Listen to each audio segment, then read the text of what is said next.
Yeah, how are you, my audience? I hope you're very fine. Today I'm coming to the end of Parliament of Owls, Act 5. And I'll begin with the synopsis as obvious. And when I begin with episodes, of course, Act 5 is opening when Veteran P is making way on stage. He clears his throat and nods his head consistently. Osogo's flute is played, and when we hear that, he is the old parrot that is looking around anxiously. Now the flute plays again, and Veteran P swings around looking disturbed. Now, in this case, we see Veteran P does not know that Little P is around. Little P is the female parrot, for those who have read this play. And Little P is twittering. Now, we get to the episode of possible reconciliation. The possible reconciliation here is a celebration that is supposed to be to bring the end of the conflict between the day birds and night birds. Now we see Oyundi on one side and on the other Moneybags. You see that there has been a controversy between the two, but now they are sitting in the same place. All birds are looking forward to a better parliament that shall now take fairness into consideration instead of looting and hooting. We get to the next episode of Forward Move. Now, the forward move, Little P warns Veteran P that he should be careful on his irresponsible reporting, since Moneybags is likely to do away with him or bring charges against him. Veteran P says that he has been arrested several times and he does not quite worry. Veteran P praises Oyundi for her determination that for the first time, the female day bird is being appointed a member of parliament of Owls. Royal Owl is expected to oversee the swearing of Oyundi. All birds are seen to wake up early, to witness the occasion. You know, it's a rare occasion, time when the female day bird is becoming part of the parliament. All the birds are seen, and the hen is said to have played a major role in ensuring that the mongoose, and you understand from the normal world what it does, and now the mongoose was banned from the kingdom of the birds. Now this happens after a scandal in Parliament of Owls regarding some secret pact between Moneybags with the king's blue-eyed bird and mongoose. You see that? Quite funny. Now it's believed that Oyundi is the one who spilled the beans, and that is why everything was known and mongoose was set aside. Now we come to the episode of the fall of Moneybags. Now Moneybags is spotted bribing the pandemonium of parrots at some point, so that they can tweet sweet songs about the Parliament of Owls every day. Now, Moneybags is later betrayed by the royal owl. He is relieved of all duties, all royal titles and state commendations that he has ever received. The royal owl orders him out of the parliament, and the police all should arrest him. Moneybags is taken away immediately. Now, we see that Moneybags rhetorically asks whether this is the right way of being rewarded for his commitment to the being loyal to the royal. Now, the royal owl dictates later that he has a golden bead back. He brings it back because he had it. And then he rules that until he dies, for the sake of peace and prosperity, he should not have that. Now, the royal owl is ruling with an iron fist now. Oyundi then demands that all owls are chased away from the parliament, and they sing songs of final liberation. So that is why I told you this is the end.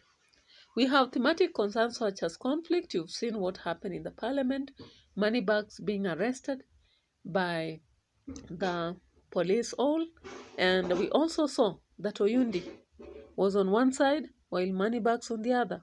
That was just signifying conflict, page 103. We had poor or bad leadership or governance, whereby the parliament is said to be a discriminative element, and birds are now looking forward to a parliament that will take care of everybody equally. We also see that we have Veteran P, who is claiming to have been arrested severally. Why has there been such many arrests? It's because of bad governance. Then we see that there is now hope that looting and hooting will stop, as shown on page 103.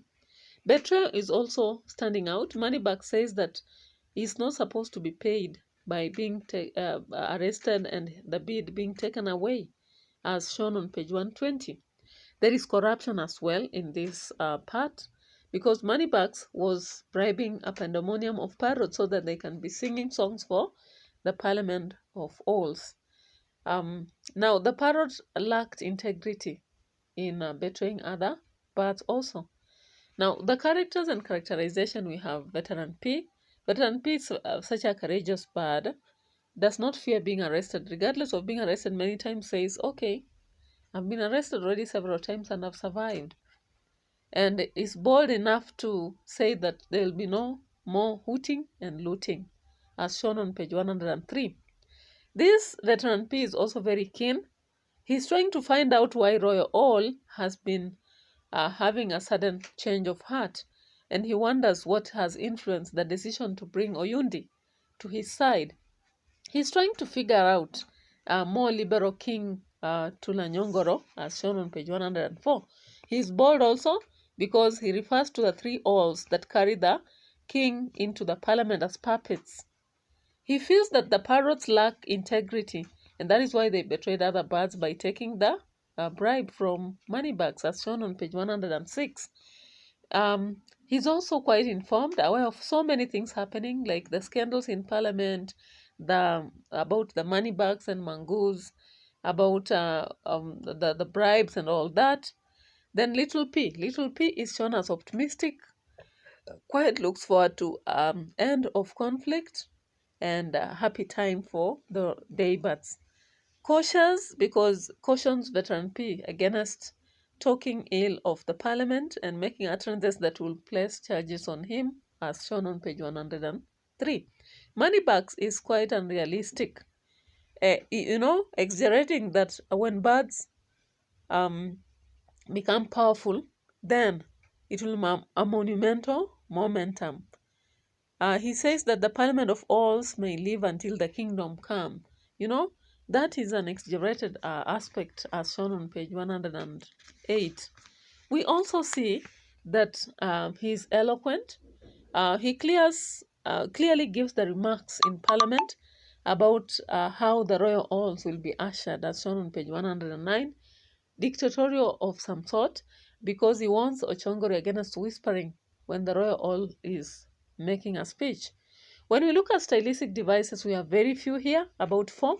We have ellipses. If you read through this part, you'll see that Little P says that, of course, Veteran P, the songs will grow louder and louder, but does not finish on page 102.